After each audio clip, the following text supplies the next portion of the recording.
isang silid ngayon sina Sabrina at si Abby kung saan tinatamaan ni Sabrina ng mga bala ang mga standee sa hindi kalayuan.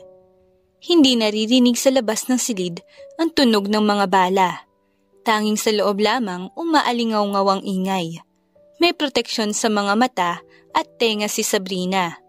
Sunod-sunod ang pagpapakawala niya ng mga putok ng baril hanggang sa mapatumba niya lahat ng mga ito. Pumalakpak naman si Abby na proud sa kanya. "Mas lalo kang gumagaling, madam. Nakakahanga," sabi ni Abby. "Hindi naman mahirap," sagot ni Sabrina. Si Sabrina Guzman o mas tinatawag na Sab ay isang leader ng isang fraternity na kung saan siya din ang may-ari ng underground. Ngunit walang nakakaalam ng bagay na to. Tanging sila lamang ni Abby, maging ang kanilang mga kasamahan sa grupo ay hindi alam ang bagay na to. Ang underground ay may iba't ibang mga grupo na naglalaban para sa mga matataas na posisyon na inaasam. May mga ranggo ito. Walang patayan dahil bawal gumamit ng kahit na anong mga sandata. Araw-araw, may nagaganap na labanan dito sa pagitan ng mga grupo na gustong tumaas ang ranggo. Ang grupo ni Sabrina ang nangunguna at sumunod sa kanila ang pangalawang grupo, ang Dragon Tiger na kung saan binubuo ng 7 miyembro ng mga lalaki. Tanging silang dalawang grupong nangunguna sa ranggo ang hindi alam ang buong pagkatao. Kasi nakamaskara sila palagi kapag nasa underground sila. Ang ibang grupo naman ay wala. Masasabi ni Sabrina na magaling din talaga ang mga ito pagdating sa pakikipaglaban. Pero wala pang nakakatalo sa kanila. Simula sa umpisa, sila ang nangunguna sa ranggo. "May laban daw tayo mamaya sa Dragon Tiger. Hinahamon na naman nila tayo," sabi ni Abby at nagsindi ng sigarilyo. Hindi porket mga babae sila ay wala na silang mga bisyo at matino. Isa pa ay may mga tattoo sila sa tagong parte ng kanilang katawan. Ang simbolo ng kanilang grupo ay ang tattoo nila sa batok na kitang-kita kapag inangat ang kanilang mga buhok. Mukhang hindi talaga sila titigil hanggat hindi nila tayo napapabagsak. Masyadong gustong maging una sa ranggo. Gayong hindi naman nila tayo mahigitan. Lalong-lalo na ako. Ngising sabi ni Sabrina. May sigarilyo din siyang hawak na kanyang sinindihan. "Nabalitaan kong babae daw ang kanilang leader at haharap daw ito mamaya sa laban. Pinapasabi pang 1-on-1 sila ng leader namin," sabi ni Abby. Napahalakhak naman si Sabrina. "Really? Masyado naman yata siyang matapang para maghamon. Siguraduhin niya lang na makakaya niyang matalo ang isang katulad ko. Dahil wala akong awa sa mga taong katulad niya." Ngising sabi ni Sabrina na naitagilid pa ng bahagya ang kanyang ulo. "Inimbestigahan ko na agad ang babaeng yon bago sabihin sa iyo ngayon ang pinapasabi nila sa sulat. Masasabi kong hindi din talaga siya basta-basta. Malakas siya at magaling sa pakikipaglaban. Bihasa dahil nagtraining siya noon sa isang organisasyon," sabi ni Abby. "Organisasyon na ating kalaban?" tanong ni Sabrina. Natigilan si Abby. Napatingin siya kay Sabrina. "Alam mo?" tanong ni Abby. Sabrina chuckled a bit. "Lahat alam ko, Abby. Wala akong hindi alam. Bago ninyo malaman ay alam ko na kagad. At hindi niya ako matatalo." Ngising sabi niya. "Isa lamang siyang hamak na babaeng marunong lumaban. Pero hindi bihasa ng lubusan kagaya ko. Sabihin mo sa kanya na handang-handa akong harapin siya sa underground mamayang gabi. And make sure na maganda ang ipapakita niya. Ayoko ng labang mabilisan lang," sabi pa ni Sabrina. "Hindi na talaga ako magtataka pa kung bakit ikaw ang hinalal ng mga magulang mo bilang leader ng underground at para pamunuan ito dahil hindi ka lang matalino, mapanlin lang ka din," sabi ni Abby. "Marami pa kayong hindi nalalaman sa akin, Abby. At hindi niyo pa talaga tuluyang nakikita ang totoong ugali ko. Kung ano talaga ang kaya ko pang gawin. Kaya make sure na wag niyo akong traidorin dahil nalalaman ko lahat ng bawat galaw at sinasabi niyo tungkol sa akin," sabi ni Sabrina na akala mo nagbabanta pero ang boses niya ay casual lang naman. Hindi ako ganun, Sabrina. Malaki ang utang na loob ko sa'yo, kaya hindi ko magagawang traidorin ka. Pangako, magtiwala kang hanggang dulo ay kasama mo ko. Hindi kita tatalikuran dahil hindi mo ako tinalikuran noon kahit na ang buong mundo ay tinalikuran na ako. Marahang sabi ni Abby. Abby, sa totoo lang, kapatid na ang turing ko sa'yo at hindi basta kaibigan na lamang. Ikaw ang pangalawa sa pinakabata sa ating grupo, kaya kahit na hindi ako nagsasabi sa'yo o sa inyo, pinoprotektahan ko kayo nang hindi nyo nalalaman dahil ayoko mapahama kayo. Sabi ni Sabrina, halata ang pagiging sincere sa boses nito. Napangiti si Abby. Mabait naman talaga si Sabrina. Pinapakita niya lang naman ang ibang ugali niya kapag nasa underground siya. Tumutulong ito sa mga bata dahil malapit ang loob ni Sabrina sa mga ito. Masasabi mong si Sabrina ay hindi madamot na tao. Mayaman na gagamitin ng pera para tumulong sa kapwa, hindi yung sosolohin at ipagdadamot sa iba. May makita lang siyang taong nasa lansangan ay wala na itong alinlangan na tutulungan niya. Isa sa mga ugali ni Sabrina ay ang pagiging maawain niya sa mga taong nangangailangan ng pagmamahal at tulong. Una pa lang talaga Ate Sab, sobrang humahanga na ako sa'yo. At nung naramdaman ko talagang iba yung pag-aalaga at pagmamahal mo sa aming lahat ay minahal na kita bilang ate ko. Hindi mo alam kung gaano ko kagustong maging kagaya mo. Saksi ako sa lahat ng mga ginagawa mo sa buhay. Tumutulong ka sa mga mahihirap at kung ano pa. Lalo na ang pagbibigay mo sa mga charity buwan-buwan ng milyon na pera. Sabi ni Abby. Alam mo kasi Abby, yung kayamanan, hindi ko naman kasi madadala yan kapag namatay ako. At hindi ko din naman magagamit yan lahat. May isang bagay kung bakit ko din to ginagawa. Pahina ng pahinang sabi ni Sabrina. Nag-iwas siya ng tingin. Ang kanyang muka ay naging malamlam at animoy may iniisip na malalim. Mapait din siyang napangiti. Oras na malaman mo ang rason ko sa bagay na to at ang dahilan ko, hindi ko alam ang magiging reaksyon mo. Ginagawa ko pa ding maging mabuting tao para sa kanya, maging maayos para sa kanya, at tumulong sa nangangailangan dahil sa kanya. Dahil siya ang dahilan ng lahat kung bakit ginagawa ko ang mga bagay na hindi ko naman dapat gawin. Kasi ang totoo, wala naman talaga akong pakialam. Pag-amin ni Sabrina. Anong ibig mo sabihin? Sa pagkakaintindi ko parang may isang taong dahilan kung bakit ka ganyan ngayon. Tama ba ako, Sab? Marahang tanong ni Abby na bakas pa din ng pagtataka sa muka. Tama ka, sagot ni Sabrina. Natigilan si Abby. But anyways, huwag mong kakalimutan ang sagot ko sa leader nila.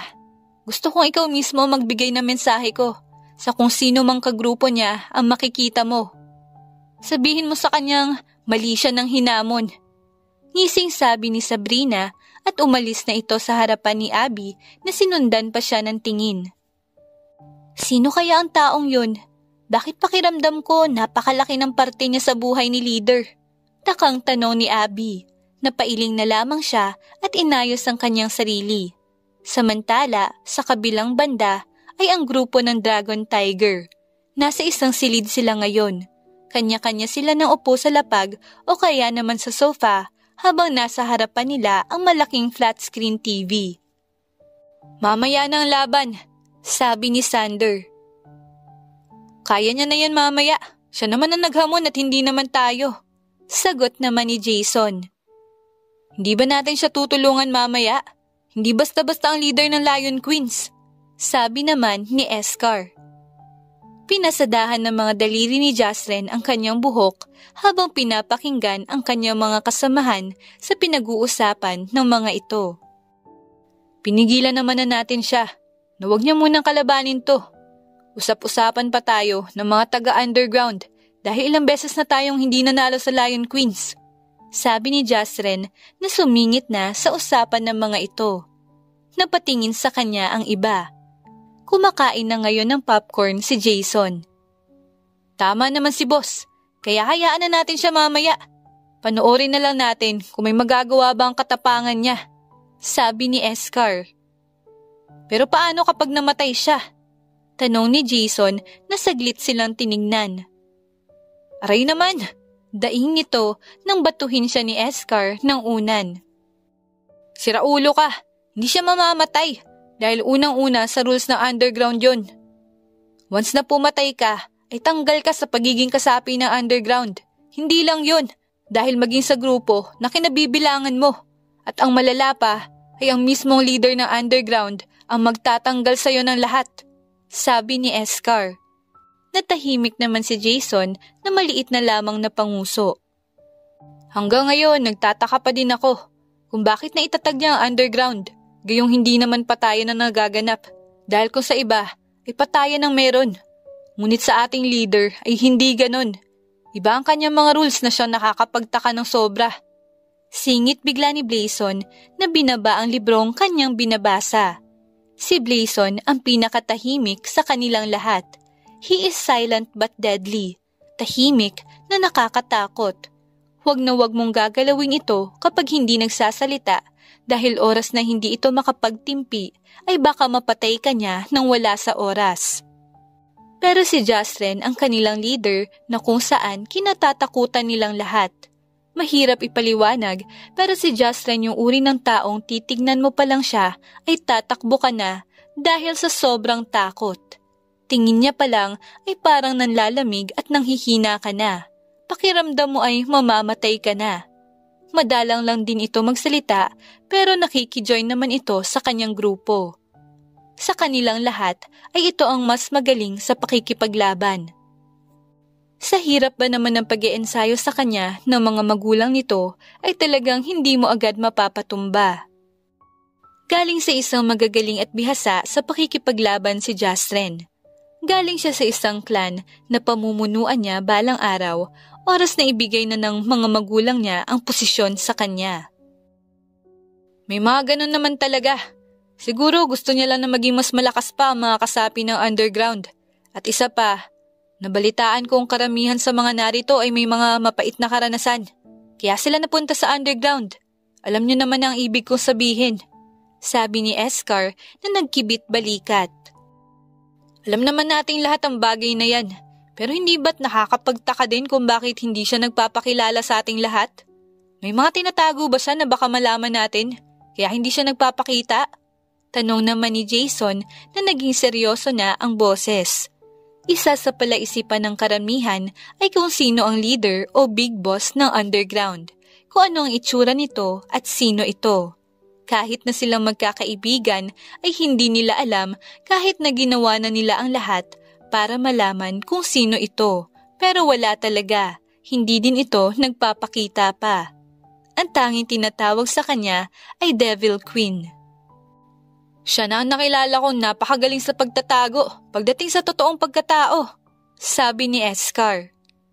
Ako din, kahit na gumastos pa ata tayo ng bilyon, ay hindi pa din natin malalaman kung sino siya.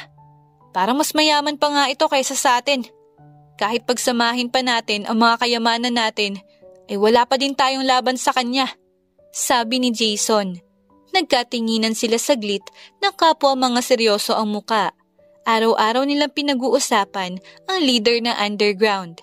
Dito umiikot ang kanilang usapan. What if gumawa tayo ng isang patibong? Tanong ni Jason habang kunot ang kanyang noo. Ano namang patibong ang sinasabi mo? Sander asked. Ngumisi si Jason.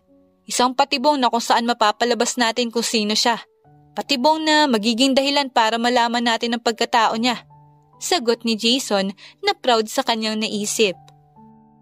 Do you think hindi na yan nagawa ng ibang grupo na nais na din malaman kung sino siya? Baka nga naunahan na nila tayo dyan sa iniisip mo. Pagkontra ni Escar. Birong napairap si Jason.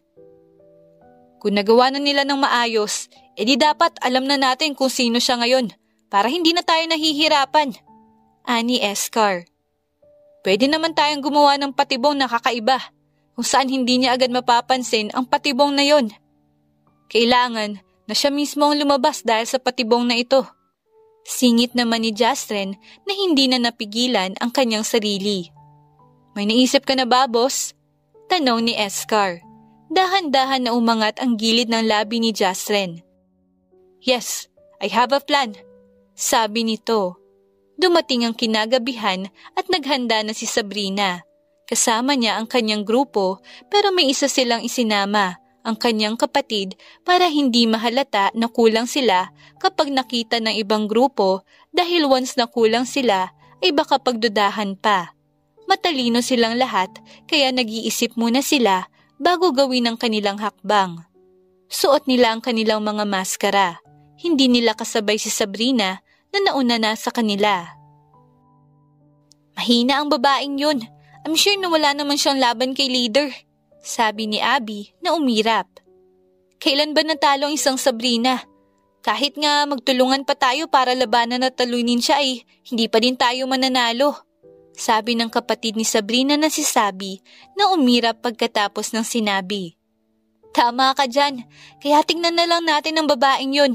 Siya lang ang mapapahiya at kawawa. Magsisisi siyang matapang siyang naghamon, sabi ni Abby nang umisi. Inayos na nila ang kanilang mga sarili at kanya-kanya na sila nagpunta sa kanilang mga big bike. Matulin agad ang kanilang pagpapatakbo habang may mga ngisi sa labi sa likod ng maskara nila hanggang sa nakarating sila sa underground. Ang underground ay nasa isang liblib na lugar. Isang garden muna ang makikita mo kaya akala mo walang kakaiba dito. Pero sa ilalim nito ay naroon ang kanilang underground. Ready guys? Sabi ni Abby kahit na hindi naman sila lalaban. Tumangulang ang mga ito. Nagpunta sila sa secret door ng garden. Pumasok sila doon at pagkatapos ay itinapat nila ang kanilang mga palad sa isang pader kaya pare-pareha silang bumaba na akala mo'y isa itong elevator. Wala pa sila sa pinakaloob ng underground pero rinig na nila ang malalakas na sigawan pababa. Mukhang may laban na nagaganap, sabi ni Abby. Wala namang bago. Araw-araw yan kaya huwag ka nang magtaka, sabi ni Sabi na umirap. Si Sabi ay isang kasapi din ng underground pero may sarili itong grupo. Hindi sila magkakalaban dahil alam ni Sabi na mahirap kalabanin ang kanyang kapatid. Alam niyang wala silang ibabat-bat. Pumasok na sila sa loob. Nakikita na naman nila ang napakaraming mga taong nagsisigawan. Masakit sa tenga ang mga ito. Fulcom at Taurus pala ang naglalaban kaya ganyan kaingay. Matunog din ang dalawang yan, sabi ni Jessie, isa sa kasamahan nila. Well, I'm sure na ang Taurus ang mananalo dyan. Kibit balikat na sabi ni Sabi at nagpunta na sa kanilang pwesto. May kanya-kanyang pwesto ang bawat grupo na kung saan kayo lamang ang maaari doon.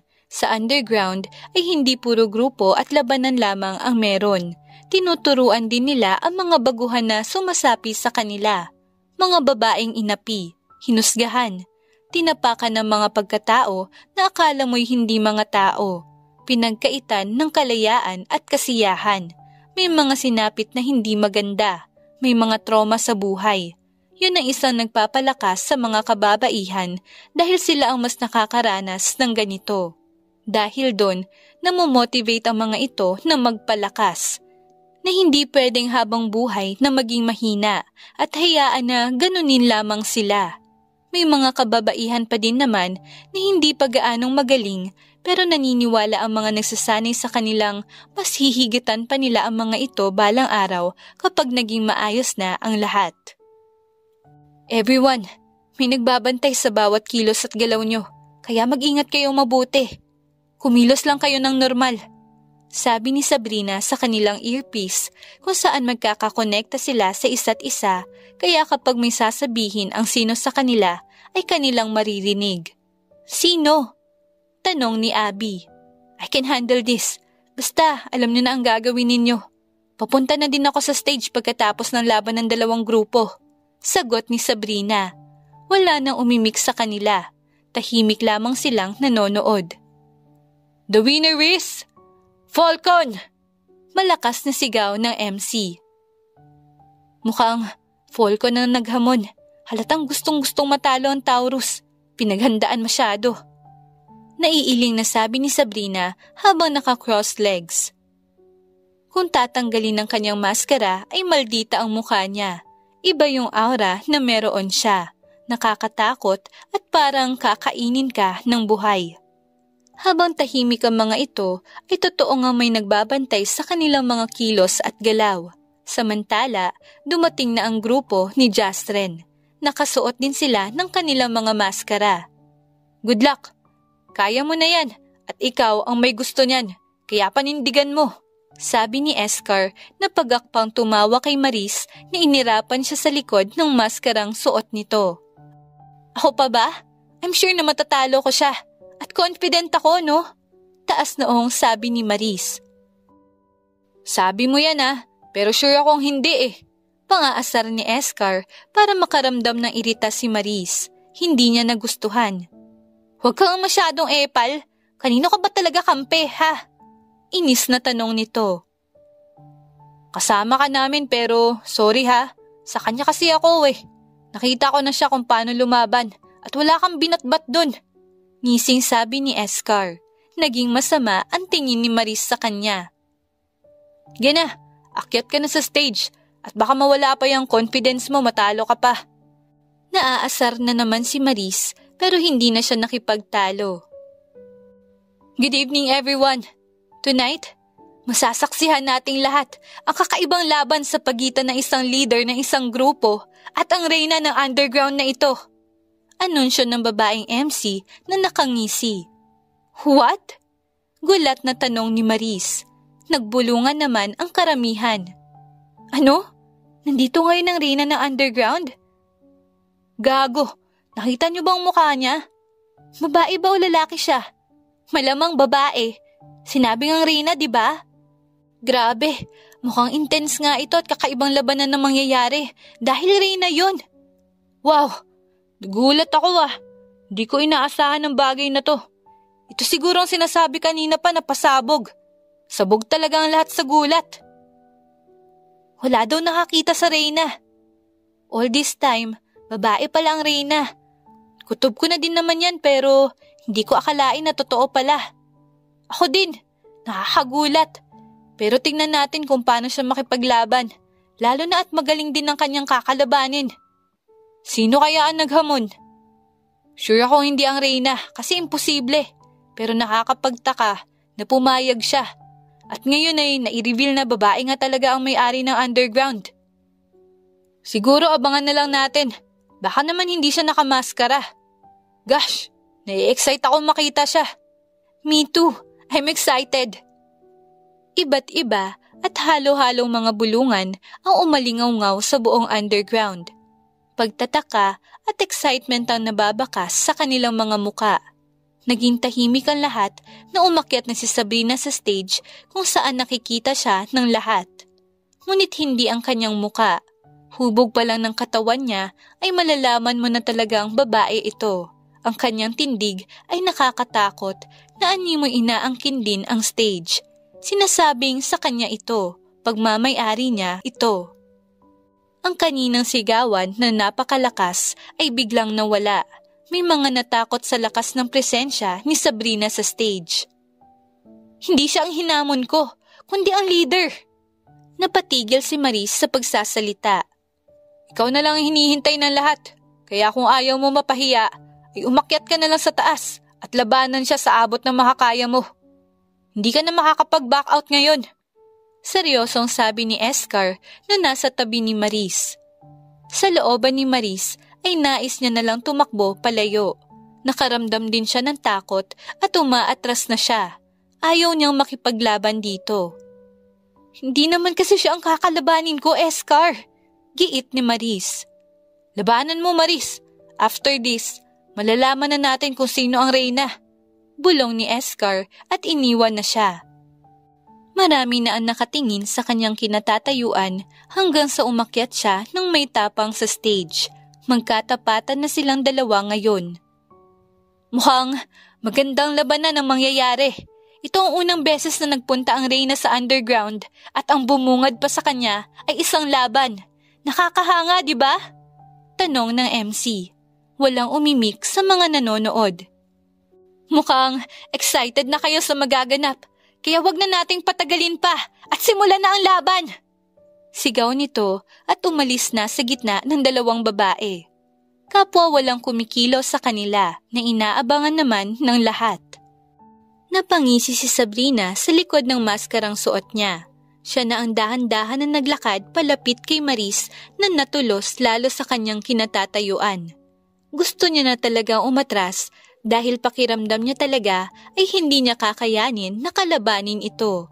Nararamdaman niyang napakalakas ng reyna ng underground. Grabe, kinakabahan ako sa kanila. Feeling ko natatakot na siya na makalaban na reyna. Ako din, halata naman sa kanya. Tamo napapaatras pa siya. Bakit niya naman kasi hinamon ng reyna? Hindi natin alam. Baka may matinding dahilan siya. Pero alam mo, nakakahanga siya.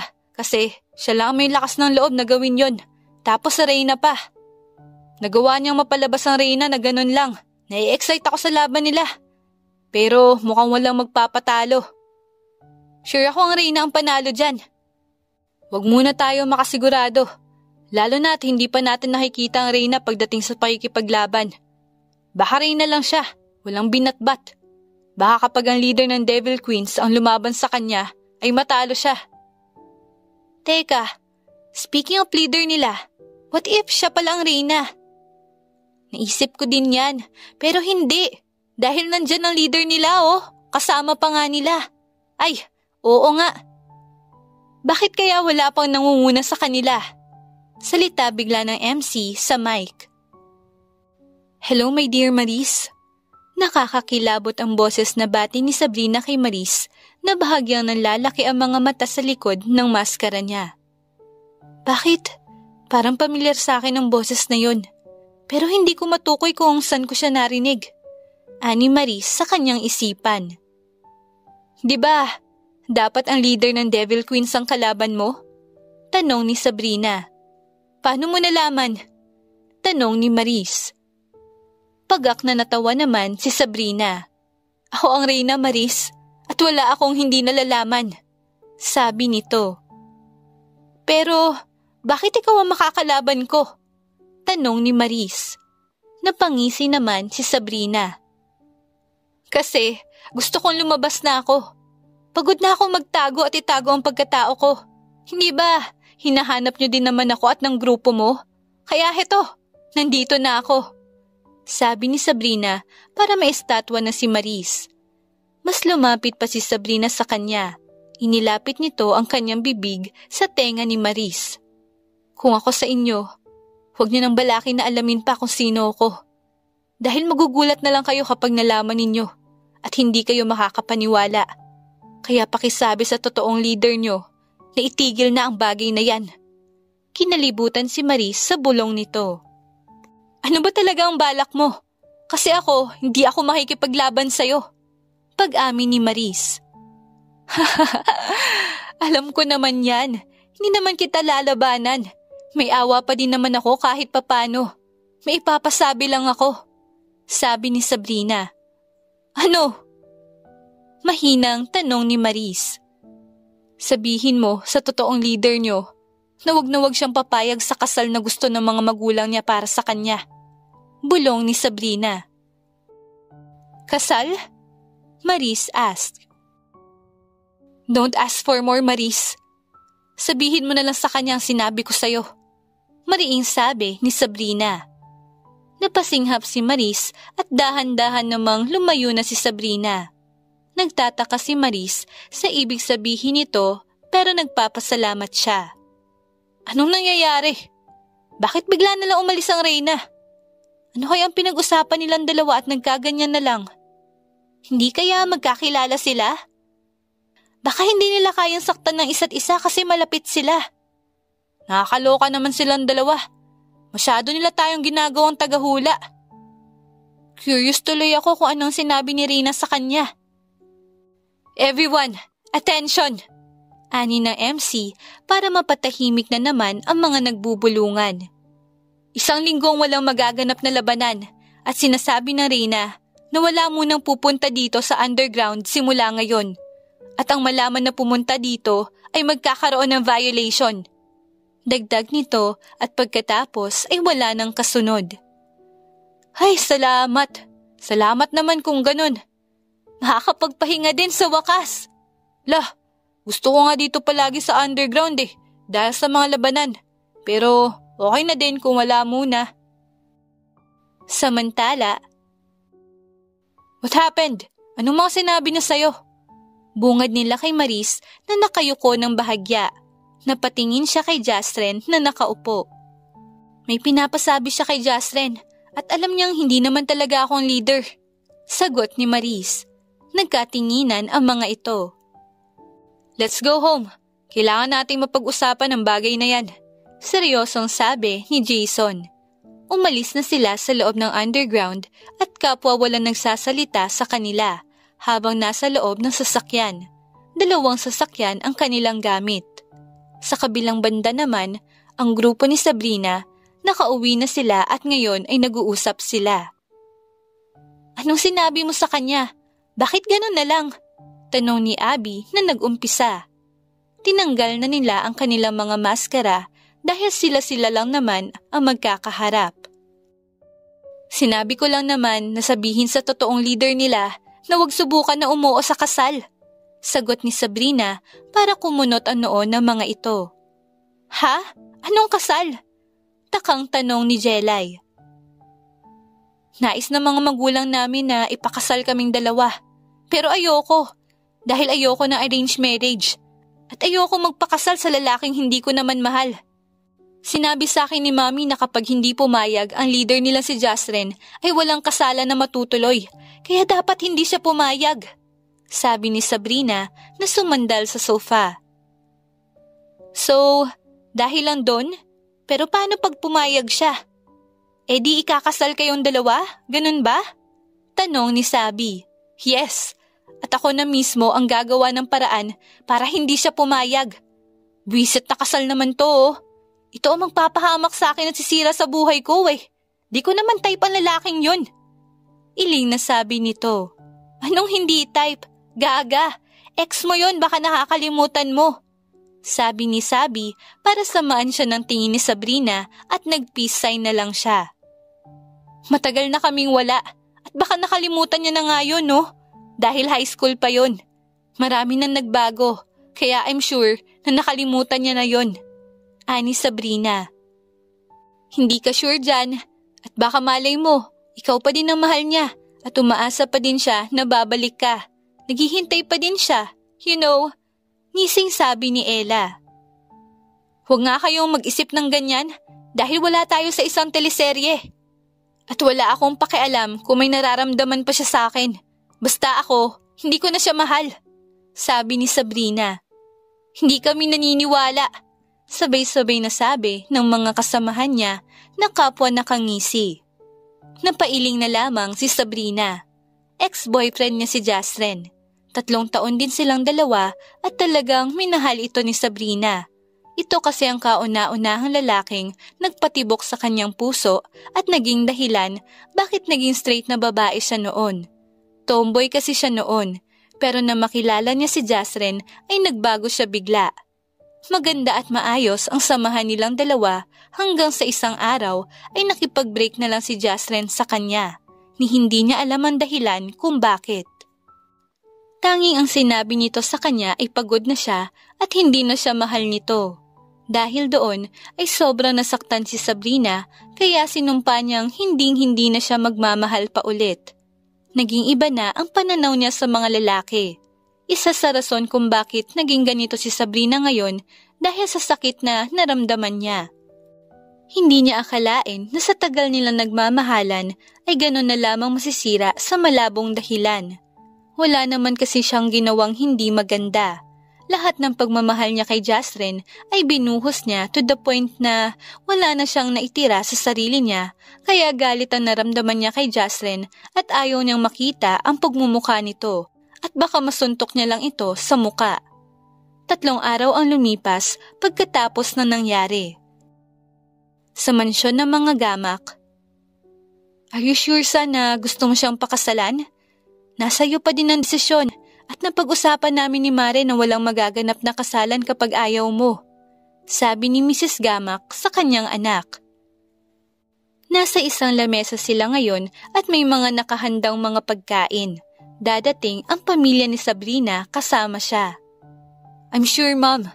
Ito na din po siguro ang tamang panahon para sa akin, sa pag-aasawa. Sabi ni Jastren. Wala nang bawian anak ha? Ikaw na mismo ang may gusto. Binigyan ka na namin ng chance na umayaw.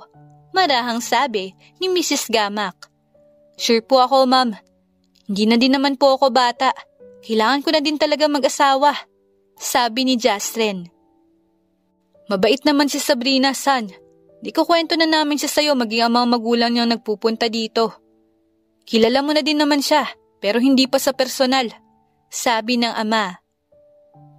I know that. Nakita ko na din naman na siya sa personal. Pero hindi niya pa ako nakita. Saka, si Sabrina po ang ideal girl ko. Ngiting sabi ni Jastren. Napatili ng bahagya ang kanyang ina. Naku, na-excite naman ako para sa inyong dalawa. Alam ko mag-work yan. I'm sure na mamahalin niyo ang isa't isa. Nang hindi niyo namamalayan. Bigyan niyo agad kami ng maraming apo ha? Tuwang sabi ng ina. Sure, Mom. No worries. After ng kasal agad ko siyang bubuntisin. Para naman wala nang kawala sa akin. Ani Jastren, napahagik-hik naman ang ina. That's my son. Proud na sabi ng ama. Maya-maya pa ay dumating na ang pamilya Guzman. Mare! Tawag ni Mrs. Guzman. Nariyan na pala kayo, Mare. Mabuti naman at pumayag kayong pumunta dito. Sabi ni Mrs. Gamak at nagbeso silang dalawa at pagkatapos ay dinala na sila sa lamesa. Nagkamayan naman ang kanilang mga asawa. Magkakaibigan na sila ng matagal kaya hindi na sila bago sa isa't isa. Nasaan pala ang unikaihan ninyo? Tanong ni Mrs. Gamak nang hindi nila ito nakita. Pupunta na din siya, Mare. Sagot ni Mrs. Guzman. Nagkwentuhan muna ang dalawa at may kanyang usapan naman ang kanilang mga asawa. Mga bahagya silang mga tumatawa hanggang sa dumating na si Sabrina. Good afternoon po. Magalang na bati ni Sabrina at inayos ang buhok niya. O iha, nandyan ka na pala. Halika dito. Ani Mrs. Gamak na agad humawak sa braso ni Sabrina. Pinaupo niya ito sa tabi ni Jastren na nilingon siya. Hayan, perfect! Bagay na bagay talaga kayong dalawa tingnan. Tuwang ani Mrs. Gamak na pumapalakpak pa. Bagay talaga sila, Mare. Na-e-excite na ako para sa mga anak natin. Sang-ayon naman ni Mrs. Guzman at nag-appear silang dalawa na parang mga bata. Natigilan si Sabrina. Napalingon siya kay Jastren na nakatingin pala sa kanya. Seryoso ang mukha nito. Pumayag ka sa kasal? Tanong ni Sabrina sa tenga nito. Dahan-dahang napangisi si Jastren at lumapit din kay Sabrina. Yes. Do you have any problem with that? Tanong ni Jastren. Sumama ang timpla ng mukha ni Sabrina. Parang gusto niyang saksakin bigla ng tinidor si Jastren. Walang hiya ka. Hindi mo ba nalaman ang pinapasabi ko sa peking leader ninyo? Mariing tanong ni Sabrina. So, ikaw pala ang reyna. Sabi ni Jastren. Nanlamig naman si Sabrina. Shit, wala na. Booking na. Bakit hindi ko malang naisip ang bagay na yon? Ah! Tanong ni Sabrina sa isipan. Nakangising inilapit ni Jastren ang kanyang bibig sa tenga ni Sabrina. Hindi mo ba naisip ang bagay na yon, mahal? Hindi mo naisip na malalaman ko kagad? Hindi umubrang strategy mo dahil nalaman ko. Ikaw mismo ang bumuking sa sarili mo and thanks to you. Nang aasarang tinig na sabi ni Jastren. Binabantaan kita. Subukan mo ipagsabi sa iba. Malalaman mo kung ano ang kaya kong gawin sa'yo. Pagbabanta ni Sabrina at pagak na tumawa si Jastren. Hindi ko sasabihin sa iba, pero hindi ka pwedeng mag-back out sa kasalan na magaganap kung ayaw mo mabuking ang pagkatao mo. Sabi ni Jastren at lumayo ng bahagya kay Sabrina. Pinaglaruan niya ang sariling labi gamit ang kanyang daliri. Masama ang tingin ni Sabrina na humarap sa kanya pero natutuwa lamang ang kanyang muka. Buisit! Mariing sabi ni Sabrina. Wala ka nang magagawa, mahal, kundi sumunod na lamang. Ani Jastren. Kuyom na kuyom ang mga kamao ni Sabrina sa sobrang inis na nararamdaman. Nagsimula silang kumain at nung una ay ang kanilang mga magulang muna ang nagsasalita hanggang sa masali na sila sa usapang kasal na ayaw ni Sabrina. Kailan po ba ang kasal? Kasyual na tanong ni Sabrina. Gusto niya daw po kasi na ikasal daw po kami agad. Ayaw na daw patagalin pa, sabi ni Jasren. Minumura na siya ni Sabrina sa isipan nito. Kayo ha? Baka may secret relationship talaga kayo pero hindi kayo nagsasabi sa amin. Tudyo ng ina ni Sabrina. Meron po talaga mama. Tita po. Sagot ni Jasren habang nakangiti. Sinipa tuloy siya ni Sabrina sa ilalim ng lamesa at kagatlabi siyang napadaing. Sinasabi ko na nga ba kailan pa yan? Bakit hindi man lang kayo nagsasabi sa amin? Kayo talaga mga bata kayo? Secret pa na akala mo hindi naman namin malalaman. Ngiting sabi ni Mrs. Gamak. Ma'am, siya yung kinuwento ko sa inyo dati na babae nag-iisang minamahal ko. Sabi ni Jasren. Natigilan ng kanyang ina. Ano anak? Pakiulit? Gulat na tanong nito. Siya yung kasintahan ko nung high school, ma'am. Sabi ni Jasren. Para bahagyang manlaki ang mga mata ng kanilang mga ina. Ano? Siya yun anak? Naku, mukhang pinaglalapit talaga kayo ng tadhana at mukhang kayo talaga ang para sa isa't isa. Nakakatuwa naman anak. Iniyakan mo yan ng sobra sa amin ng daddy mo. Kesyo nasaktan mo siya, iniwan mo. Sabi ng ina na natawa ng bahagya. Napangmuso si Jasren at namula ng bahagya ang kanyang leeg dahil sa hiya. Ma'am naman, wag niyo naman sabihin sa harapan ng lahat. Nakakahiya Sabi ni Jasren. Napahalakhak ang kanyang ina. Ano nakakahiya anak sa nagsasabi ng totoo? Totoo naman yun di ba Han? Tanong nito at bumaling sa asawa. Yes, alam mo ba pare, yung anak kong yan, naririnig namin umiiyak gabi-gabi. Kasi nga daw ganon. Kwento ni Mr. Gamak. Nagkaroon ka ng kasintahan nung high school, anak? Tanong ng ina ni Sabrina. Natigilan naman si Sabrina. Ngayon niya lang naalala na hindi nga pala alam ng kanyang mga magulang iyon. Dahil iniisip niya nun na kapag nalaman ng mga ito ay baka magalit sa kanya lalo na at sinasabihan siya madalas na wag munang magkakaroon ng kasintahan lalo na kung wala pa sa tamang edad. Ma'am, matagal naman na yon. At dati lang naman yon. Matagal naman na kaming hiwalay. Sorry po kung hindi ako nagsabi sa inyo noon. Kasi alam ko pong magagalit kayo. Marahang sagot at paliwanag ni Sabrina. Wala namang kaso sa akin anak at naiintindihan ko. Namin ang daddy mo. Nagulat lang kami tapos ngayon pa namin malalaman. Isa pa, si Jasren pa ang naging boyfriend mo noon. Marahang sabi ng ina. Sorry po talaga, Mami. Daddy, natatakot din po kasi ako noon sa inyo. Kaya kahit na gusto kong sabihin, ay hindi ko po magawa. Sabi ni Sabrina. Umiti ang kanyang ina sa kanya. Hindi na ako nagtataka kung bakit umaalis ka ng bahay ng hating gabi na. Tulog na kami ng daddy mo kasi kikitain mo pala ang lalaking ito. Tukoy ni Mrs. Guzman kay Jasren. Nakaramdam ng hiya si Sabrina. Akala mo siguro hindi namin malalaman no? Nakalimutan mo na bang may CCTV ang paligid ng mansyon natin? Naku talaga! Naiiling na sabi ni Mrs. Guzman pero hindi naman siya galit. Ganyan din naman tayo noon, mahal.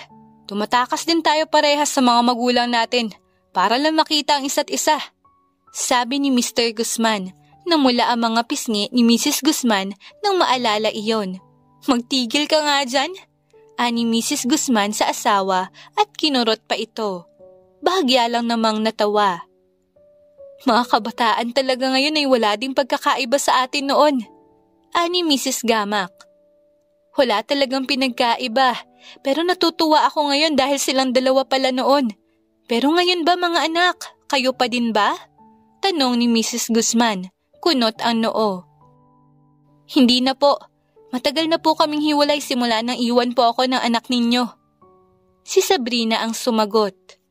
Ewan ko ba dyan sa anak namin na yan kung bakit ka iniwan?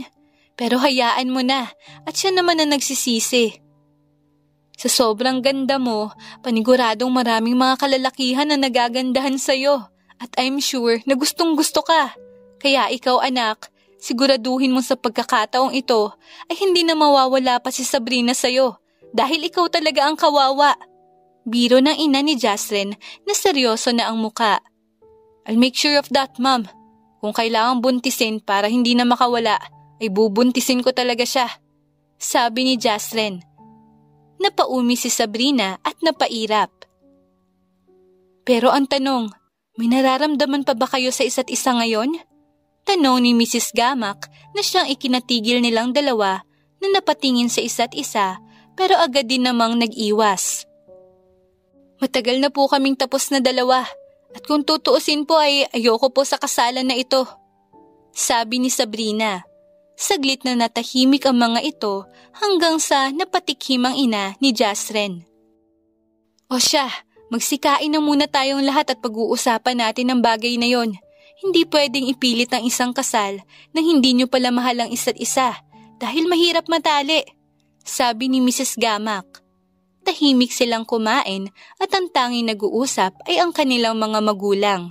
Mabuti na lang at wala na ang usapang kasal dahil hindi talaga komportable roon si Sabrina. Aaminin niyang mahal niya pa talaga si Jasren hanggang ngayon dahil ang totoo ay hindi naman talaga nawala ang pagmamahal niya. Pero nasaktan siya at nakatatak pa din sa puso niya ang sakit maging ang ginawa ni Jasren sa kanya. Kung paano siya iwanan nito ng ganon-ganon na lang. Kaya kahit na mahal niya si Jasren ay hindi niya ito papakasalan dahil alam ni Sabrina na malabo nang mabalik ang dating sila. Kung magiging katanggap-tanggap ang paliwanag ni Jasren sa kanya ay baka matanggap niya pa ulit ito. Pero sa ngayon, ayaw niya munang umasa. Natapos ang kanilang pagkain. Dumiretso sila sa may sofa. Ang kanilang mga ina lamang ang kanilang mga kasama dahil ang mga ama nila ay may ibang usapan. Mga anak, ang totoo ay hindi ko alam kung ano ang totoo nangyari sa inyo ni Jasren dahil ang sinabi niya lamang sa amin ay iniwan ka niya. Hindi niya sinabi ang dahilan. Panimula ni Mrs. Gamak. Ma'am, paumanhin po pero kung ano man po ang nangyari sa amin ni Jasren noon ay huwag na lang po nating ibalik pa. Marahang sabi ni Sabrina. Wala na ba anak? Sayang naman kasi. Baka naman pwede mo siyang pagpaliwanagin. May dahilan siya anak. Kilala ko si Jasren. Sabi ni Mrs. Gamak. Kung gusto niya po talagang maayos ang sa amin, sana noon niya pa po ginawa. Dapat nilinaw niya na po sa akin ang lahat. At dapat sinabi niya na din po ang dahilan niya. Dahil maiintindihan ko naman po. Malawak po ang pag-unawa ko. Pero mukhang ayaw niya talaga, ma'am. Kaya hayaan na lang natin siya. Sabi pa ni Sabrina at hindi nilingon si Jasren. Pinaparinig niya din talaga. May galit ka ba sa kanya, anak? Marahang tanong nito. Wala po akong galit. Pero tampo po meron. Kasi hanggang ngayon, tinatanong ko pa din po ang sarili ko. Kung bakit gano'n lang siya kabilis bumitaw sa relasyon naming dalawa. Sa tagal namin, sarami na din ang pinagdaanan namin at mga memories na nagawa ay doon pa talaga siya mapapagod. Hindi ko nga alam kung bakit napagod siya. Gayong wala naman akong maisip na ginawa kong kasalanan. Sabi ni Sabrina na naging seryoso na ang muka. Napalingon si Mrs. Gamak sa kanyang anak na tahimik lamang. Siguro anak, ito na ang pagkakataon para mag-usap kayong dalawa at linawin ang lahat sa isa't isa. Sabi ni Mrs. Gamak at nilingon si Jasren. Alam kong mahal na mahal mo pa si Sabrina, Jasren. Kaya kung gusto mo pa talaga siyang makasama habang buhay, ay gumawa ka ng paraan. Hindi ka namin tutulungan ng daddy mo at walang kasal na magaganap. Oras na hindi mo nakukuha ulit ang puso ni Sabrina. Nakakapanghinayang kayong dalawa anak, lalo na at matagal din pala kayong naging magkarelasyon. Kaya kung ako sa'yo anak, magpaliwanag ka kay Sabrina. Narinig mo naman lahat ng sinabi niya. Marahang sabi ng ina ni Jasren na nakatingin sa kanya. Nirerespeto ko din ang desisyon ng anak ko, iho. Kaya sana maintindihan mo. Ayoko siyang ipilit sa kasal na ayaw niya. Tapos ngayon, may nakaraan pala kayong dalawa. Alam kong mahirap sa kanya kapag natuloy ang kasal ninyong dalawa nang malabo kayo. Kaya sana, habang maaga pa, ay magkalinawan na kayo, iho. Sabi naman ng ina ni Sabrina. Tara na, Mare. Hayaan na muna natin ang mga anak natin na mag-usap at baka kaya pang maayos ang sa kanilang dalawa. Sabi ni Mrs. Gamak at tumayo na. Umalis na ang dalawa at iniwanan nila sina Sabrina at Jasren. Ayoko muna makipag-usap sa'yo ngayon kung magpapaliwanag ka. Ako mismo ang lalapit sa'yo para marinig ang mga rason mo. Sabi ni Sabrina at tumayo na. Iniwan niya si Jasren na hindi man lang nakaimik. 1, 2, 3, 4 na linggo ang lumipas. Umiwas ang dalawa sa isa't isa at nalaman na din ni Jasren ang lahat kay Sabrina na ito ang leader ng rank 1 sa underground. Sinabi niya yon sa kanyang mga kasamahan at nagulat din ng mga ito kagaya ng naramdaman niya nang malaman niya. Sabi na nga ba, may pakiramdam naman na ako pero akala ko mali lang ako. Kasi mukha silang inosente tignan kapag walang suot ng mga maskara pero hindi pala. Sabi ni Escar at nilagok ang alak. Nasa isang bar sila ngayon, sa VIP room sila. Silang 4 lamang ang naroon. Pero bro, ano nang balak mo kay Sabrina? May balak ka pa ba magpaliwanag sa kanya ng dahilan mo kung bakit iniwan mo siya ng ganon? Naging seryoso ang boses ni Escar. Alam kasi ng grupo ni Jasren ang kanyang dahilan at para sa kanila ay makabuluhan ito. Kapag ba sinabi ko sa kanya, ibabalik ba siya sa akin? Kapag nalaman niya ba, magiging kami pa ba ulit? Tanong ni Jasren para matigilan ang mga ito. Malay mo naman bro. Huwag ka mawala ng pag-asa agad. Kapag nasabi mo na sa kanya, dun mo na siya ulit ipursige. 1 taon pa lang naman kayong hiwalay. Sabi ni Jason. Matagal na ang 1 taon at marami na ang nangyari sa pagitan nilang dalawa. Kaya you think ganun lang kadali? Tanong ni Blazon. Wala naman ako sinabing magiging madali. Siyempre, paghihirapan ulit ni Justin si Sabrina, gaya ng dati. Isa pa, walang naging kasintahan ulit ito matapos ni Jasren. Kaya malakas ang pakiramdam kong may nararamdaman pa din si Sabrina sa kanya. Sabi ni Escar na pinipilit talaga. Gagawin ko ang lahat. Siya lang gusto kong makasama habang buhay. Ang pakasalan at wala nang iba. Hindi ako tumigil na mahalin siya. Sabi ni Jasren na nakapikit ang mga mata habang nakasandal sa sofa. O diba? Kaya gawin mo na ang lahat bago pa tuluyang mahuli. Mamaya niyan, maagawan ka pa dyan kapag nagbagal ka pa. Maganda si Sabrina at ideal girl siya. Maraming mga lalaki ang nagkakagusto sa kanya. Iyak ka malala kapag nakita mo siya sa ibang lalaki na masaya. Pangaasar ni Escar. Natahimik si Jasren. Mahal na mahal niya pa si Sabrina at mas lalo niya lang minahal ito. Hindi siya lumingon o tumingin sa ibang babae, lalo na ang magkagusto. Dahil tanging si Sabrina lamang ang nais niya. At nung iwan niya ito ay sobrang laki ng kanyang pagsisisi pero kinailangan niya yung gawin. Hindi niya kayang mapahamak ang babaeng minamahal niya kaya pinahamak niya ang sarili niya pero ang naging kapalit ay ang masaktan si Sabrina. 1 buwan ang lumipas. Binantayan ni Justin sa malayo si Sabrina. Alam niya lahat ng kilos at galaw nito at humanap siya ng pagkakataon para makausap si Sabrina. Nag-vibrate ang phone ni Jasren kaya agad niya itong kinuha sa kanyang bulsa at tinignan ng isang mensahe. Pumunta ka dito sa likod ng dati nating school. You know me. Basa niya sa mensahe. Wala nang inaksaya pang oras si Jasren. Alam niya si Sabrina ang nag-message sa kanya. Mabilis ang kanyang pagmamaneho papunta sa dati nilang paaralan. Hapon na kaya wala ng tao rito. Malakas ang kabog ng kanyang dibdib. Saya ang kanyang nararamdaman. Nag-ayos pa siya ng sarili bago bumaba sa sasakyan. Nagpabango pa para kay Sabrina. Umakyat siya sa bakod ng school Agad siyang pumunta sa likuran sa dulo nito, kung saan ang tambayan nila ni Sabrina. Malayo pa lang ay nakikita niya na si Sabrina sa may open space ng school sa tuktok nito kung saan nakaupo si Sabrina at pinagmamasdan ang magandang sunset. "Sabrina!" Marahang tawag niya, hindi siya nito nilingon. "Umupo ka," ani Sabrina na kanyang ginawa. Hindi naman gaanong malaki ang espasyo nila sa isa't isa. "Tanda mo ba?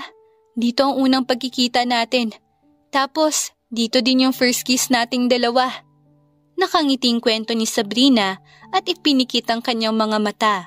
Nakatitig naman sa kanya si Jasren na puno ng pagmamahal at paghanga. "Dito din natin ginanap yung first anniversary natin. Kahit na gabi na ay pumunta tayo. Nag-akyat bakod na naman tayo." Tugtong nito at pagak na natawa. Napangiti si Jasren nang maalala iyon. Siya talaga ang may pakana ng bagay na yon. Naghanda talaga siya sa lugar kung saan sila nakaupo. Buti nga at hindi sila nahuling dalawa. "At dito din. Dito mismo sa kinauupuan natin. Nakipaghiwalay ka sa akin. Dito mo ko iniwan ng luhaan at nagdurugo ang puso." Mahinang sabi ni Sabrina na hindi namalayan na may luhang pumatak na pala sa kanyang mga mata. "I'm sorry." Mahinang sabi ni Jasren para magmulat ang mga mata nito na saktong dumako sa kanya. "Pero alam mo, kahit 1 taon nang hiwalay tayong dalawa, hindi ko alam kung bakit ikaw pa din ang laman nito." Sabay turo ni Sabrina sa bandang puso niya. "Pinipilit kong kalimutan ka. Binabaling ko sa ibang lalaki ang atensyon ko, pero hindi ko maintindihan ang sarili ko kung bakit ikaw pa din," she added and smiled bitterly. "So now, Jasren, explain your side and tell me your reason." Napahinga si Jasren. Nasasaktan siya habang nakatingin sa babaeng minamahal niya na naiiyak na. Binaling ni Jasren ang atensyon niya sa kung saan. "Someone threatened me na kapag hindi ako nakipaghiwalay sa'yo, ay sasaktan ka niya. She's a girl and she's obsessed with me. Inamin niya sa akin na matagal niya nang minamanmanan ang bawat galaw nating dalawa. At ang babaeng iyon ay dati mong kaibigan." Panimula ni Jasren. "Si Melanie?" Sabrina whispered. "Yes. Nasa isang organisasyon siya at malakas ang organisasyon na yon. Pero nalaman naming illegal ang kanilang mga gawain. Nung nakipaghiwalay ako sa'yo, may nakatutok sa yung laser. Kaya kahit na ayaw kong gawin yon, wala akong nagawa. I'm sorry, Sabrina. Naduwag ako. Hindi kita nagawa maipaglaban at maipagtanggol man lang. Napangunahan ako ng takot. Kaya nagawa ko yon. Pero Sabrina, maniwala ka. Hindi ko gusto yon. Lahat ng sinabi ko sa'yo ay walang katotohanan." Paliwanag ni Jasren na baka sa boses ang pagmamakaawa at ang sakit. Naglandas din ng ilang butil ng kanyang mga luha. "I'm sorry. I'm really sorry. Please, forgive me, Sabrina. Mahal na mahal kita." Pagmamakaawa ni Jasren na lumapit kay Sabrina. Sumiksik siya sa leeg nito habang umiiyak. "Mahal na mahal pa din kita hanggang ngayon. Hindi ako tumigil, mahal. Hindi. Ikaw lang at wala nang iba. Please, give me another chance, mahal. Babawi ako. This time, hindi na ako magiging duwag." "Bakit natagalan ka? Bakit ang tagal mo?" tanong ni Sabrina. Suminghot si Jasren. "Inayos ko ang lahat, mahal. Inayos ko. Nang maayos ko na ang lahat, ay wala ka na. Nalaman ko nag-ibang bansa ka na. Naghintay ako, mahal, dito sa lugar natin. Pero hindi ka dumating. Pero na-realize kong hindi ka na babalik kasi ako na nga mismo ang nang iwan." Sagot ni Jasren. "Nasaan na si Melanie?" tanong ni Sabrina. "She's dead. Wala na din ang organisasyon nila." Sagot ni Jasren. "Did you kill her? Ikaw ba ang pumatay sa kanya?" Mahinang tanong ni Sabrina. "Hindi, mahal. Hindi. Humingi ako ng tulong kay Blazon. Para siya ang gumawa ng lahat. Ayoko madungisan ng mga kamay ko kasi magagalit ka sa akin. Kaya sa kanya ako nagpatulong. Binaril ni Melanie ang sarili niya sa harapan ko. Marami siyang sinabi. Ayaw niya makulong, kaya yun na lang ang ginawa niya. Wala akong pinatay, mahal. Mahinang sabi ni Jasren. Napangiti ng maliit si Sabrina at hinaplos ng marahan ang buhok ni Jasren na akala mo'y batang iniwanan ng ina. I'm sorry too. Sorry kung nagpadala din ako sa nararamdaman ko noong iniwan mo ko. Sorry kung hindi ko malang inalam ang dahilan mo. I'm so sorry, Jasren. Sagot ni Sabrina. Pinapatawad na kita. Pero hindi porket na nagkalinawan na tayo ay babalik na agad tayo sa dati. She added. Humiwalay si Jasren sa kanya. Namumungay ang mga matang namamasa. Naiintindihan ko, mahal. I understand. Pero sana, payagan mo akong ligawan ka. Sabi ni Jasren. Sa pangalawang pagkakataon, ay kukunin ko ulit ang puso mo. At sa pangalawang pagkakataon, ay hindi ko nahahayaan pang magkahiwalay tayong dalawa. Sabi ni Jasren. Sabrina smiled. Hinaplos niya ang pisngi ni Jasren. Hindi ako galit na hindi mo sinabi sa akin ang dahilan mo. Naiintindihan ko lahat, Jasren. Pero sa susunod, wag ka nang maglilihim pa para hindi tayo umabot sa hiwalayan. Sabi ni Sabrina. I trust you, mahal. Sobrang laki ng tiwala ko sa'yo. Pangako, hindi na ako maglilihim pa. Magsasabi na ako palagi ng totoo. Ani Jasren. Pinapayagan kitang ligawan ako. Pero wag kang umasang mabilis mo makukuha ang oo ko. Kagaya ng dati ay paghirapan mo ko. Ngiting sabi ni Sabrina. Masaya na ako, Sabrina. Sobrang saya ko na. Akala ko ay wala na tayong pag-asa pang dalawa. Sabi ni Jasren. Tadhana na mismo ang gumawa ng paraan para sa ating dalawa. Kaya sana hindi na masayang pa. Ani Sabrina. Pangako, mahal. Magiging mas maayos pa akong lalaki. Sincere na sabi ni Jasren. Nawasak ang puso nila parehas kung nasaan sila nakaupo ngayon at kapwa nakatingin sa sunset. Nakasandal si Sabrina sa balikat ni Jasren at ang lugar ding yon ang nagbuo sa kanilang mga wasak na puso. Naging maayos silang dalawa muli. Sa isang relasyon talaga, kailangang sabihin mo lahat sa mahal mo para hindi umabot sa puntong maghiwalay kayong dalawa. Kailangang may tiwala kayo sa isa't isa dahil yon ang pinakamahalaga sa lahat. Naging maayos ang dalawa. Naging casual sila sa isa't isa pero makikita mo sa mga kilos nilang nagmamahalan sila kahit na hindi nila gaanong pinapakita. Nanligaw si Jasren kay Sabrina at pinahirapan naman ito ni Sabrina. Totoong napatawad niya na ito. Matagal man sila nagkalayo pero sa pagkakataong ito ay hindi na sila makakapayag pa. Mas malaki na ang tiwala nila sa isa't isa at mas naging open na sila. Wala nang mga sikretong itatago sa bawat isa. Lahat ay sasabihin at ipapaalam na. Teka lang, iho, ha? Nag-aayos pa kasi si Sabrina. Ayaw niya atang maging hindi maganda sa harapan mo. Kaya hayon, todo ayos siya. Ani ng ina ni Sabrina na pagak na natawa.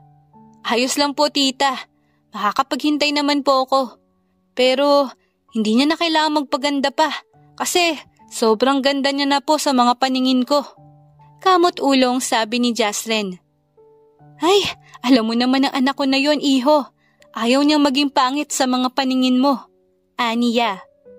Pero masaya ako nagkaayos na kayong dalawa at napag-usapan niyo na ang mga bagay na dapat ninyong pag-usapan.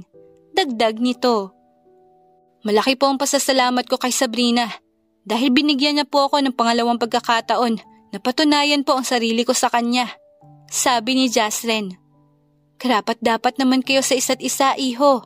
At saka nung mga panahon ninyo ay mga bata pa kayo. Hindi pa gaanong malawak ang isip ninyo. Kaya nagagawa ang mga bagay na ikakasakit ng isa sa inyo. Pero tingnan nyo ngayon. Kayo pa din talaga ang itinadhana sa huli. Sabi nito. Napangiti naman si Jasren. Oo nga po eh. Hindi ko na po talaga sasayangin to. He added. Mabuti kung ganon. Nai-excite na ako para sa inyong dalawa. Sabi ng ina ni Sabrina. Nag-usap muna ang dalawa hanggang sa bumaba na si Sabrina sa hagdan. Hayan na ang minamahal mo, iho. Sabi ng ina ni Sabrina para mapatayo si Jazren. Napatulala siya sa ganda ng babaeng minamahal niya. Simpleng dress na puti ang suot nito at walang kahit na anong accessories pero napaka-eleganteng tignan. Baka naman matunaw ako niyan ha? Kumurap ka naman. Natatawang sabi ni Sabrina nang makalapit siya sa harapan ni Jazren. Nabalik sa realidad si Jazren. Ang ganda mo, sabi nito. Sus, matagal ko nang alam yan. Sang-ayon ni Sabrina. Jazren chuckled a bit. Nakakagigil ka. Ang sarap mong halikan sa labi. Bulong ni Jazren. Magtiis ka. Hanggat hindi pa tayong dalawa ulit, wala munang ganyan na mangyayari. Sabi ni Sabrina at ngumiti si Jazren. Maghihintay ako. Kahit na gaano pa katagal, mahal. Sabi nito. Mahal kita, Jazren. Sabi ni Sabrina. Mahal na mahal din kita, Sabrina. Hindi na ako makapaghintay pa na makuha ulit ang oo mo. At kapag nangyari yun, ay hindi ko nahahayaan pa na magkahiwalay tayong dalawa. Idediretso na kita sa simbahan. Bulong nito. Ang bilis mo naman. Masyado kang excited ha? Ani Sabrina. Masyado naman kayong dalawa. Nakalimutan ninyo nandito pa ako. Sabi ng ina ni Sabrina para pagak silang matawa. O siya, alis na ako at mag-enjoy na kayo. Moment nyo yan. Ingatan mo anak ko, iho. Bilin nito. Huwag po kayong mag-alala. Ako po ang bahala kay Sabrina. Hindi ko po siya pababayaan. Sabi ni Jazren. Nagpaalam na sila at todo alalay si Jazren kay Sabrina hanggang sa pagpasok ng sasakyan. May date sila ngayon sa isang pasyalan. Nang makarating sila sa kanilang destination ay agad na mangha si Sabrina sa kanyang nakita. Grabe! Para naman ako nasa Japan! Manghang sabi ni Sabrina nang makita ang mga kulay pink na dahon ng mga puno. Para ka talagang nasa Japan. Inilahad ni Jazren ang isang kamay niya sa harapan ni Sabrina na agad naman itong kinuha at ngumiti. Humawak siya sa bewang nito at sabay silang naglakad papunta sa isang upuan kung saan nasa ilalim ng may kulay na puno. Maging ang lapag ay may iba't ibang kulay ng mga dahon. Paano mo nalaman ang lugar na to? Tanong ni Sabrina nang makaupo sila. Dito pumupunta si Mami kapag galit siya kay Daddy. Ako ang palagi niyang kasama kapag umaalis siya ng bahay. Kwento ni Jazren. Mommy's girl ka pala, no? Sabrina asked. Jazren chuckled. Hindi naman. Siguro, close lang talaga kami ni Mommy. Sabi ni Jazren. Bakit ka pala pumayag sa kasal? Tanong ni Sabrina bigla. Natigilan si Jazren saglit pero hindi kalaunan ay napangiti siya. Nalaman kong ikaw ang pakakasalan ko, kaya walang alinlangan akong pumayag. Sagot ni Jazren. Paano kung hindi pala ako? Sabrina asked. Hindi ako papayag sa kasal. Sa'yo ko lang naman gustong matali eh. Sabi ni Jazren. Napangiti naman si Sabrina. Jazren, simula ba nang iwan mo ko ay naghanap ka ba ng ibang babae o nagmahal ng iba? Tanong ni Sabrina sa marahang tono. Napalingon si Jazren sa kanya. Malawak ang ngiti sa labi. Hinawakan nito ang pisngi ni Sabrina at pinaharap sa kanya. Namungay ang mga mata ni Jazren habang si Sabrina naman ay nakatitig sa kanya at hinihintay ang sagot niya. Nais niya lang malaman. Alam niya naman kung nagsasabi si Jazren ng totoo o hindi. Sabrina, alam ko hindi ka maniniwala, pero hindi ako nagkagusto sa ibang babae. Hindi nga ako lumingon kasi para sa akin, isang malaking kasalanan na gawin ko yun sa'yo. Kahit na wala nang tayo at may karapatan naman na tayong magkagusto sa iba, ay hindi ko ginawa. Bakit? He trailed off. Dahil ako ang nakipaghiwalay at hindi ko matanggap yon. Tapos ako pa ba may ganang maghanap ng iba? Ang gago ko naman kung ganon. Dagdag ni Jazren. Napangiti si Sabrina at hinawakan din ang magkabilang pisngi nito. Hinalikan niya ng marahan sa noo si Jazren. Maghintay ka lang, Jazren. Pangakong hindi masasayang ang pangalawang pagkakataon para sa ating dalawa. Bulong ni Sabrina. Nilibot nila ang lugar at kabisado ito ni Jazren. Tuwang-tuwa si Sabrina habang namamangha sa kanyang mga nakikita. Hindi siya makapaniwala na may kakaibang magandang lugar pala sa Pilipinas na akala mo'y nasa ibang bansa ka na din. Sinulit nila ang araw ng magkasama. Picture doon at picture sa kung saan-saan. May solo pic at silang dalawa na sweet. Akala mo ay sila na. 2 linggo ang lumipas at nasa kondo ni Sabrina ang grupo ni Jazren at ang grupo niya. Hindi pa din ako makapaniwala na ikaw ang Reyna, kahit na may kutob naman na kami. Sabi ni Escar at ngumuya. Ikinuwento kasi ni Sabrina ang lahat sa mga ito. Alam niya namang mapagkakatiwalaan sila kaya hindi na siya nagduda. Pasensya na talaga ha. Kapag may umaalam talaga ng tungkol sa akin at sa grupo ko, pinipigilan ko talaga. Sabi ni Sabrina. Bakit ba ayaw mong malaman ng lahat ang tunay mong pagkatao? Curious na tanong ni Escar. Hindi ko din alam. Ayoko lang talagang malaman nila. Mas tataas ang tingin nila sa akin at ayoko nun. Gusto ko, pantay-pantay lang. Kaya sana lahat ng mga napag-usapan at nalaman ninyo ay hindi makalabas. Sabi ni Sabrina. Makakaasa ka dyan. Sinabi mo sa amin at pinagkatiwalaan mo kami. Kaya huwag kang mag-alala. Sabi ni Blazon. Salamat. Kapag may nakaalam naman ng iba, aamin din naman ako. Pero sa ngayon huwag muna. Ayoko pa talaga. Sabi ni Sabrina. Ayos lang. Saka we respect your decision. Hindi mo kailangan ipilit ang sarili mo. Sabi ni Escar. Maraming salamat at mapagkakatiwalaan kayo. At pasensya na din talaga ha. Ani Sabrina. Sus, ayos lang. Mahal na mahal ka naman ng leader namin eh. Kaya mahal ka na din namin. Sabi ni Maris. Kaya pala hinamon mo siya. Sabat ni Escar para irapan siya ni Maris. Tanga, ginawa ko lang yon para mapalabas kung sino siya. Kaya hayan, nalaman na natin ang totoong pagkatao niya. Sagot ni Maris. Ay sus, sige, kunwari naniniwala kami dyan sa sinabi mong hindi naman totoo. Lokohin mo na lahat, wag lang kami. Pangaasar ni Escar para samaan siya ng tingin ni Maris pero ngumisi lamang ito sa kanya. Napailing naman si Sabrina habang nakaakbay si Jazren sa kanya na tinabihan siya. Alam mo, balang araw yung dalawang yan ang magkakatuluyan. Sabi ni Sabrina habang pinagmamasdan ang dalawang nagbabangayan na. Aray! Ouch! Ano ba? Huwag mo nga ako hawakan! Sabi ni Escar na nasasaktan dahil sinasabunutan siya ni Maris. Napakamong lalaki ka! Nakala mong gwapo-gwapo mo kahit na hindi naman! Ganti ni Maris. Wala naman ako sinabi Ikaw lang nagsabi niyan. Baka nagwagwapuhan ka sa akin. Asar ni Escar para masabunutan siya ni Maris. Daing naman siya ng daing. Hindi malabo ang sinasabi mo. Lalo na at nagkakagusto si Escar kay Maris. Sabi ni Jazren.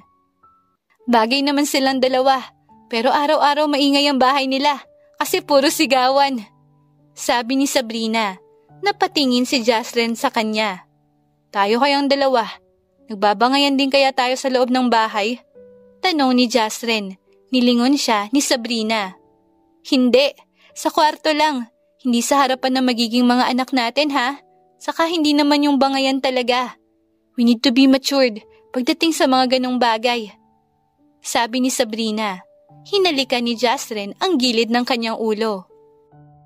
Thank you so much, mahal. Mahal na mahal kita. Mula noon, hanggang ngayon, at sa mga susunod pa. Hindi magbabago ang pagmamahal ko. Ikaw lang hanggang sa mamatay ako. Sincere na sabi ni Jazren habang namumungay ang mga matang nakatingin kay Sabrina. Mahal na mahal din kita, Jazren. Sabi naman ni Sabrina. Dahan-dahan naglapit ang kanilang mga muka at akmang magdadampi ang kanilang mga labi nang may tumikhim. Hoy, wag naman kayo masyadong wild dyan. Nakakahiya naman sa amin dito na single oh. Ani Escar. Masama siyang tinignan ni Jasren.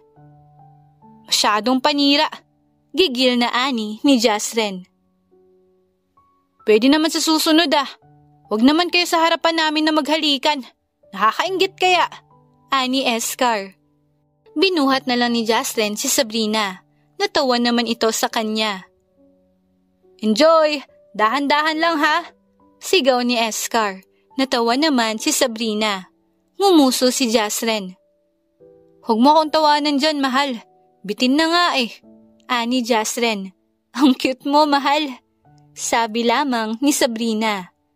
Lumipas ang 5 buwan at nagpatuloy ang panliligaw ni Jasren, pero kung kumilos naman na sila ay parang sila na. Marami na ang nagsasabi na magkarelasyon sila at hindi na lamang sila umiimik kapag may nagsabi ng ganon sa kanila. Hinahayaan na nila dahil doon din naman ang punta noon. Handa na ba ang lahat? Tanong ni Sabrina sa grupo niya. Handa na, leader. Nakahanda na ang lahat. At kayo na lamang ang hinihintay. Sabi ng mga ito sa kanya, kaya tumango si Sabrina. Inayos niya ang kanyang sarili. Lumabas na sila sa silid kung nasaan sila. Nasa underground sila at lahat ay pinatawag niya. Dahil ngayon ang araw na magpapakilala siya sa mga ito. At may isang sorpresa pa siyang gagawin para kay Jasren. Madilim ang buong underground. Pero maliwanag sa gitna ng stage kung saan nagtataka ang mukha ni Jasren na naroon kasi akala niya may laban siyang pupuntahan. Suot niya ang kanyang maskara. What the hell is happening? Tanong ni Jasren sa kanyang sarili. Hinanap niya ang kanyang mga kasamahan pero wala siyang makita, kundi ang liwanag na sa kanya nakatutok. Alam niyang may kakaiba at nararamdaman niyang parang may naglalakad na isang tao palapit sa kanya. Kaya naghanda siya. Iniisip niya na baka isang patibong lamang ito upang matalo siya ng kanyang kalaban. Who the hell are you? Magpakita ka sa akin at huwag kang maging duwag. Lumaban ka sa akin ng patas at hindi yung ganyan ang gagawin mo kasi hindi uubra sa akin yan. Mariing sabi ni Jasren. Natatawa naman si Sabrina sa kanyang isipan. Hindi ko akalain na ganito ang reaksyon niya. Ani Sabrina sa kanyang isipan at umiling. Lumabas ka kung nasan ka. Sabi ni Jasren. Seryoso na ang kanyang muka at hindi na natutuwa. Dahan-dahan na naglakad si Sabrina papunta sa harapan ni Jasren na natigilan nang makita siya. Kumunot ang noo nito. Mahal, what is this? Tanong ni Jasren. Ha? Bakit mo alam agad na ako ito? Ano ba naman yan? Sabi ni Sabrina at inis niyang tinanggal ang kanyang maskara. Napasimangot siya. Jasren chuckled and smirked. Agad niyang kinuha ang espasyo sa kanilang dalawa ni Sabrina. Hinawakan niya agad ito sa bewang. So, ikaw pala may pakanaan nito? Anong ibig sabihin nito? Tanong ni Jasren sa malambing na boses. May surprise ako sa'yo. Kaya lang, hindi na siya surprise. Nalaman mo na agad kung sino ako eh. Ikaw kasi, bakit mo alam? Reklamo ni Sabrina at pabirong hinampas ang bandang dibdib niya. Wala talaga akong alam nung una, mahal. Akala ko ay isang patibong, pero nung makita kita, kahit na hindi ako sure kung ikaw nga talaga, wala eh. Ayun ang lumabas sa bibig ko. At nararamdaman ng puso kong yung babaeng nasa harapan ko ay ang babaeng minamahal ko. Sagot ni Jasren. Sabrina blushed. Teka nga, kinikilig ako. Dapat ikaw yon. Ani Sabrina. Pagak na natawa si Jasren. So aking mahal, anong sorpresa na sinasabi mo? Tanong ni Jasren. Nagkagatlabi si Sabrina at parang nablangko siya bigla. Ha? May surprise ba? Maang niya. Ngumuso si Jasren. Hindi maiwasan ni Sabrina na bumaba ang tingin niya sa labi nito. Mahal naman. Ungot ni Jasren. Sige na Sabrina, sabihin mo na sa kanya at gawin mo na ang surprise mo. Manunuyo pa ako.